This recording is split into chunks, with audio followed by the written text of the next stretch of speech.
નમસ્કાર, સરસ મજાના સમાચાર છે. લગભગ આપણા નિયર અબાઉટ 200 થી વધારે એડમિશન થઈ ગયા છે અને જે લક્ષ્યાંક હતો કે સુપર 100 જેની અંદર આપણે ટોપ એવા 100 બાળકો શોધી રહ્યા છીએ જે સમગ્ર ગુજરાતની અંદર ક્યાંક એવા ગામડાઓની અંદર છુપાયેલા છે, ક્યાંક એમનું ટેલેન્ટ દબાયેલું છે, ક્યાંક પૈસાના અભાવે લોકો સપના નથી જોઈ રહ્યા.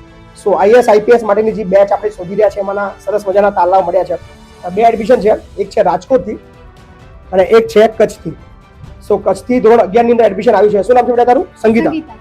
અને સંગીતા કચ્છ જિલ્લાના રાપર તાલુકાનો એક ગામડું છે પ્રતાપગઢ. તો પ્રતાપગઢની અંદર એ ધોરણ 1 થી 8 માં અભ્યાસ કર્યો છે. ધોરણ 9 અને 10 એ એના ગામથી 4-5 કિલોમીટર દૂર સ્કૂલ છે જે એના પપ્પા એને સ્કૂલમાં લઈ જતા હતા. સ્કૂલનું નામ છે શ્રી કુંભારિયા માધ્યમિક શાળા. કુંભારિયા માધ્યમિક શાળા.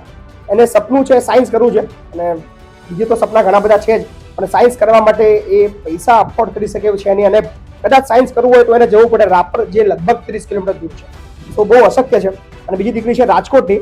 રાજકોટથી લગભગ તારું ગામ દૂર છે. કેટલું દૂર? 57 કિલોમીટર દૂર રાજકોટથી.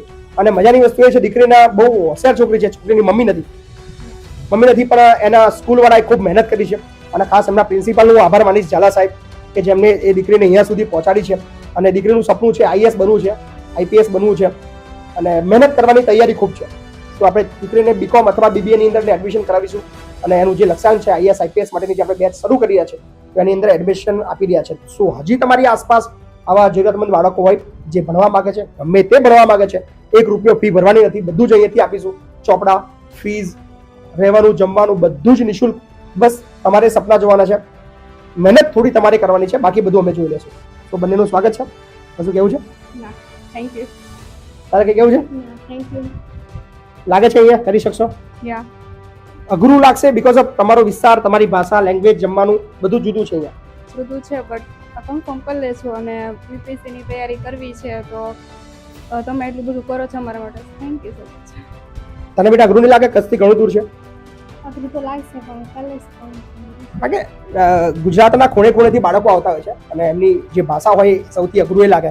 અમે જે બોલીએ એમને એકવાર તો સંભળાય નહીં, 2 વાર પછી એમને એવું લાગે કે કંઈક કહી રહ્યા છે અને ત્રીજી વાર એમને જ્યારે બોલીએ ત્યારે એમને ખબર પડે કે આ કીધું. સો જમવાનું, ભણવાનું, ભાષા બધું જુદું, પણ દેશ એક છે, વિચારો એક છે અને સપના એક છે કે એમને સક્સેસ થવું છે અને અમારે એમને સક્સેસ બનાવવા છે. So thank you so much, ખૂબ ખૂબ આભાર અને મળીએ છીએ નવા આવા એડમિશન સાથે. સો આનંદના સમાચાર એ છે કે નિયર અબાઉટ 200 એડમિશન નવા આ વર્ષે થઈ ગયા છે. ધન્યવાદ.